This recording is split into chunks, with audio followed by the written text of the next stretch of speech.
बिस्मिल्लाहिर्रहमानिर्रहीम, अस्सलाम वालेकुम। मैं हूं राखील हसन गुमन। नाज़रीन, पाकिस्तान की टी20 टीम के कप्तान शाहिन अफरीदी, जिनके हवाले से ड्यूरिंग वर्ल्ड कप 2023 भारतीय कमेंटेटर, भारतीय एक्स क्रिकेटर और भारतीय एक्स कोच रवि शास्त्री साहब ने यह कहा था कि शाहिन अफरीदी इज नो वसीम अकरम, और फिर जनाब इरफान पठान साहब उनके साथ बैठे हुए थे और शाहिन अफरीदी को बड़ी बुरी तरह से जो भारतीय कमेंटेटर्स थे उन्होंने ड्यूरिंग वर्ल्ड कप 2023 जनाब रोस्ट किया था। लेकिन अब शाहिन अफरीदी ने एक ऐसा वर्ल्ड रिकॉर्ड कायम कर दिया है, या यूं कहे कि भारतीय बॉलर से एक वर्ल्ड रिकॉर्ड जो है वो छीन लिया है। तो उसके बाद जनाब भारतीय मीडिया को भी मिर्चें लगी हुई हैं। भारत का एक सेक्शन, जिनको मैं गोदी मीडिया कहता हूं, जो हमेशा पाकिस्तान के खिलाफ जनाब जो नफरत और बुग़्ज़ है उसको जनाब हवा देते हैं, उसकी प्रीचिंग करते हैं, वो जनाब इस वक्त बड़ी बुरी तरह से, या यूं कह लें कि जिस तरह से जनाब बिन पानी के मछली तड़पती है, तो वो तड़प रहे हैं कि जनाब ऐसे कैसे हो सकता है कि एक भारतीय बॉलर का जो रिकॉर्ड है, और वो भी वो भारतीय बॉलर जिसको हम बहुत ज्यादा हाई रेट करते थे और हम कहते थे कि जनाब पाकिस्तान के मोहम्मद आसिफ, आपने मौजूदा दौर के भुवनेश्वर कुमार को नहीं देखा, उनकी आपने जो स्विंग मूवमेंट है वो नहीं देखी। तो जनाब भुवनेश्वर कुमार का जो रिकॉर्ड था वो शाहिन अफरीदी ने तोड़ डाला है, और इस वक्त शाहिन अफरीदी जो हैं वो दुनिया क्रिकेट में जिन्होंने टी20 क्रिकेट के पहले ओवर में सबसे ज्यादा विकेटें हासिल की हैं, तो उस बॉलर का नाम बन चुका है शाहिन अफरीदी। और इसी को लेकर भारतीय मीडिया के ऊपर मातम भी मनाया जा रहा है, जो आज की वीडियो में मैंने आपके सामने रखना है। लेकिन उससे पहले जनाब भारत और इंग्लैंड का जो पहला टेस्ट मैच है वो आज जनाब जो हैदराबाद है वहां पर खेला गया। पहले दिन के इख्तिताम पर भारत जो है वो एक बड़ी कंफर्टेबल पोजीशन में आ चुका है, लेकिन जो पिच तैयार की गई जिसके ऊपर भारतीय स्पिनर्स ने जनाब आज तबाही मचाई, और फिर जो आखिरी विकेट जनाब जसप्रीत बुमराह ने बेन स्टोक्स को हासिल की, तो उस विकेट को लेकर और भारतीय स्पिनर्स की जो बॉलिंग है उसको देखकर जनाब जो इंटरनेशनल क्रिकेटर्स हैं उन्होंने भारत के ऊपर पिच फिक्सिंग का इल्जाम जो है वो भी लगाना शुरू कर दिया। सो ये कौन सा क्रिकेटर है और ये बीबीसी के साथ किस तरह से लिंक्ड है, ये भी जनाब आज की वीडियो में मैंने आपके साथ शेयर करना है। लेकिन सबसे पहले अगर देखा जाए तो Bazball, Brendon McCullum, Ben Stokes की जनाब जो पॉलिसी थी कि हमने अच्छे जनाब स्ट्राइक रेट के साथ खेलना है, और जो पुरानी दुनिया थी और पुराने क्रिकेटर्स थे वो जनाब टेस्ट क्रिकेट में टाइम कंज्यूम करने की बात करते थे।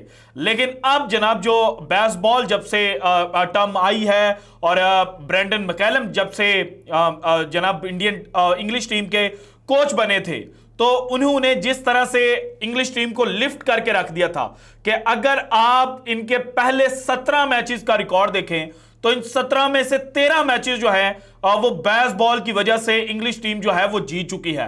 2 मैच जनाब ये ऑस्ट्रेलिया से हारे थे, और 2 मैच उससे पहले जनाब ये हार चुके थे, जिनमें एक न्यूजीलैंड के हाथों इनको शिकस्त मिली थी।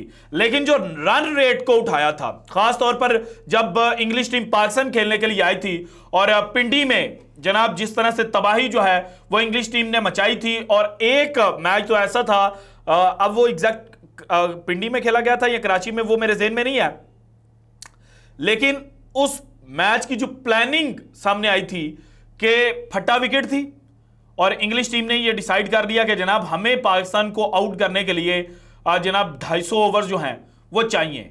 तो फिर 250 ओवर्स में अगर पाकिस्तान जिस तरह से कन्वेंशनल वे में खेलता है तो वो उस तरह से कितने रन बना सकेगा?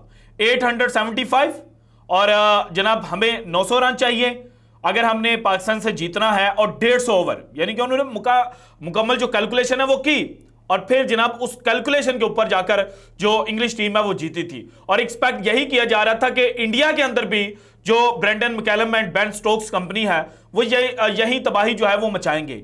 और पहले 10 ओवर तक ये होता हुआ नजर भी आया जब इंग्लिश टीम जो है वो बैटिंग कर रही थी। जैक क्रॉली और बेन डक ने जनाब जो पहले 50 रन बनाए वो अच्छी स्पीड के साथ उन्होंने बनाए, लेकिन जैसे ही भारतीय स्पिनर जो है वो जनाब बॉलिंग के लिए आते हैं, आर अश्विन और रवींद्र जडेजा, तो फिर जनाब जो इंग्लिश बैट्समैन है वो यक के बाद दिगरे जो अपनी विकेटें हैं वो गंवाना शुरू कर देते हैं। और जनाब जैक क्रॉली 20 रन बना सके, 40 गेंदें इन्होंने खेली और ऐश्वर्य खातू जनाब ये आउट हुए। देन वैन डक्ट जिनकी सबसे पहली विकेट गिरी थी, उन्होंने 35 रन बनाए 39 गेंदों के ऊपर। उसके बाद ऑली पोप सिर्फ 1 रन, जो रूट 29 रन, और जो रूट को भी आउट किया, जडेजा ने ऑली पोप को भी आउट किया जडेजा में। सो पहली 4 विकेटें जनाब जो हैं वो हासिल की जो स्पिनर्स थे। देन जॉनी बेयरस्टो, अक्षर पटेल बोल्ड हुए 37 रन के ऊपर। फिर बेन फोक्स जनाब अक्षर पटेल सिर्फ 4 रन बना सके।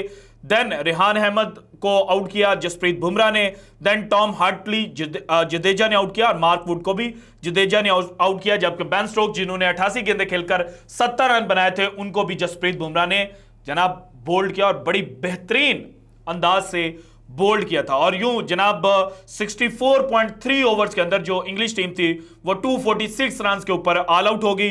3.81 के रन रेट के साथ इन्होंने बैटिंग की और जब से बेसबॉल जनाब आए हैं तब से ये सबसे मिनिमम या सबसे कम जनाब जो रन रेट है वो इंग्लिश टीम का था। इंडिया की जानिब से जसप्रीत बुमराह ने 2 विकेटें हासिल की, 3 विकेटें जडेजा ने हासिल की, 3 विकेटें रविचंद्रन अश्विन ने और 2 विकेटें जनाब अक्षर पटेल ने हासिल की। इसके बाद जो कहा जा रहा था कि इंग्लिश टीम आएगी वो जनाब तबाही मचाएंगे, तो वो तो उतनी तबाही नहीं मचा सके, लेकिन भारतीय ओपनर जनाब जायसवाल और रोहित शर्मा इन्होंने फिर तबाही मचाई।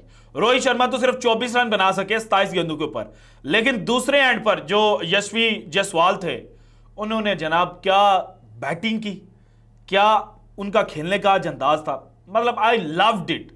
पिच कैसी भी थी, पिच फिक्सिंग एक अलग टॉपिक है, लेकिन जिस तरह से यशस्वी जायसवाल ने बैटिंग की कि इस वक्त भी पहले दिन के इख्तिताम पर वो 76 रन बनाकर नॉट आउट हैं। 70 गेंदें उन्होंने खेली, 9 चौके और 3 दिलकश छक्के जो हैं वो जनाब जायसवाल ने लगाए, जबकि दूसरे एंड पर शुभमन गिल ने 43 बॉल्स खेली और सिर्फ 14 रन बना सके।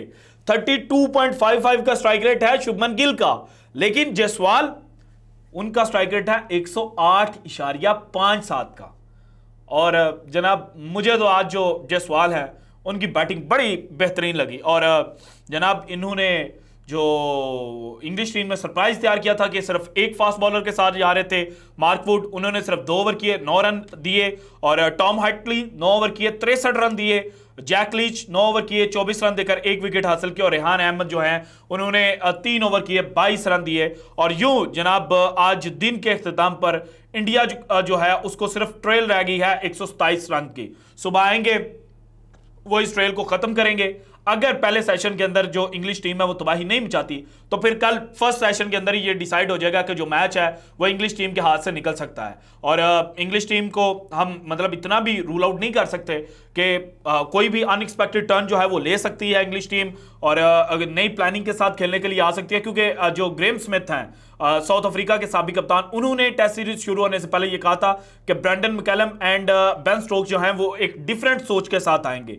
सो कल का जो फर्स्ट सेशन होगा वो जनाब देखने लायक होगा कि उसमें गेम जो है वो किस तरह से टर्न लेती है। लेकिन ये जो कुछ हुआ है आज दिन में और जो पिच थी, इसके ऊपर किट हारिस जो हैं वो जनाब बीबीसी के लिए लिखते भी हैं, उसके अलावा विजडन के अंदर भी उनके जनाब जो मंथली कॉलम है वो आते हैं। उन्होंने जनाब जो विकेट थी उसके ऊपर एक बड़ा इंटरेस्टिंग सा कमेंट किया।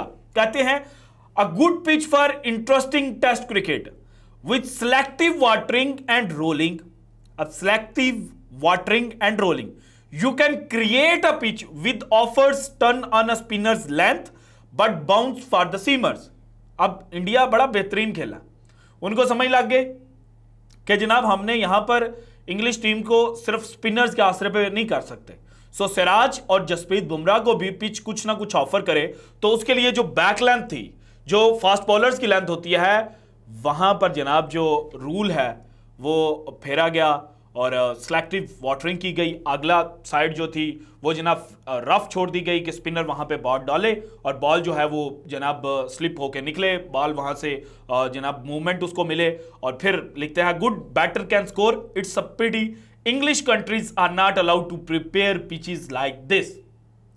उन्होंने कहा कि इंग्लिश कंट्रीज जो हैं उनको इस तरह की विकेटें तैयार करने की जो इजाजत है वो नहीं दी जा सकती।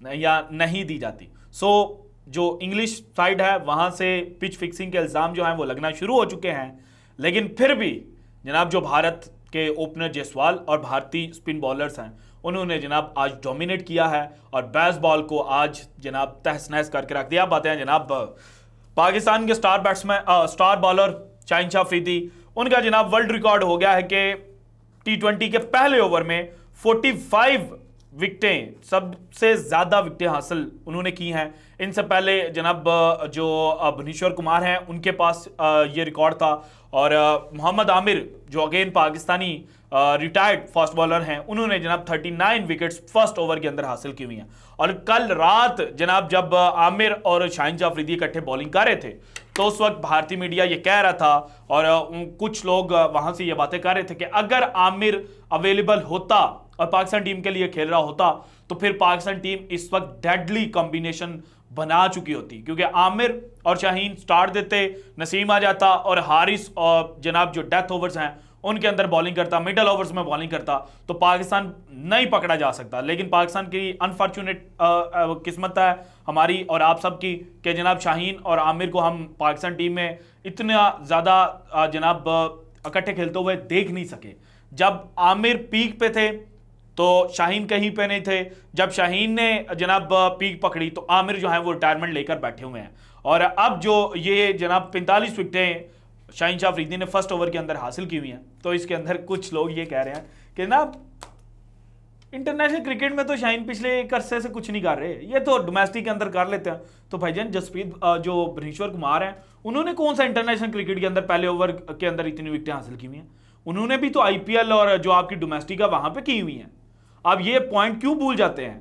यानी कि आपने समझा हुआ कि सब जनाब आपके सिर्फ और सिर्फ जो अंधभक्त हैं वो हैं, उन्होंने आंखों के ऊपर पट्टी बांधी हुई है, जो आप उनके कानून के थ्रू उनके माइंड तक भेजेंगे वो चुप करके सुन लेंगे और वो कहेंगे हाँ हाँ जनाब ये ठीक है। भाईजान ऐसा नहीं होता। आपको अगर शाहीन का पोस्टमार्टम करना है ना विकेटों का, तो आपको भुवनेश्वर कुमार की विकेटों का भी पोस्टमार्टम करना पड़ेगा। और मुझे पता है आपको इस वक्त बहुत ज़्यादा जो जनाब एक मिर्चें है ना वो लगी हुई हैं। तो this is it from today's episode. अगर आपको वीडियो पसंद है तो लाइक कीजिएगा, ज़्यादा से ज़्यादा शेयर कीजिएगा, अपनी कीमती राय का इज़हार लाजमी कीजिएगा।